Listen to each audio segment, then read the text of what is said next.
but I'm kind of like, okay, some of the things I went through the 7 pillars, some were good, but inevitably it wasn't enough sleep. It wasn't enough fill in the blank.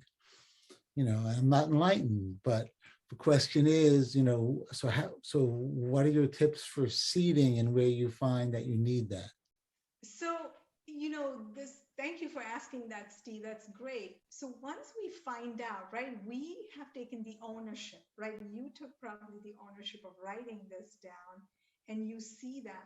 I think when we start taking ownership, there is an amazing wisdom or energy within us because the deal is not about guilt. I think guilt makes us just you know crunch up and hide in a corner. That's not the purpose of this, right? The whole purpose is to gain energy. Okay, I found the issues that I have. Okay, now we have amazing resources, whether we go to professionals, whether there are books, they will be, or within us. Like the invitation is, if suppose, if, as you said, sleep, not enough sleep, I encourage you to look into that. Why is there?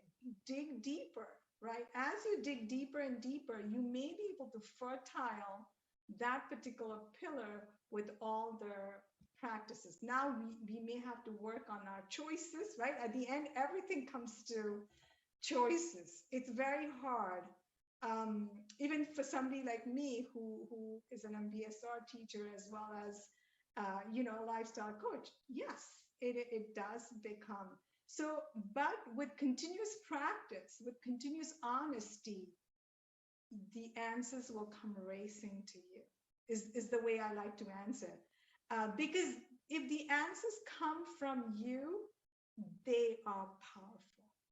If you take up the action, oh, you know what, I'm going to read this book about sleep, or oh, I'm going to talk to this professional person who talks about sleep a lot more, or I'll go to a coach, or I'll go to manage my practice a better.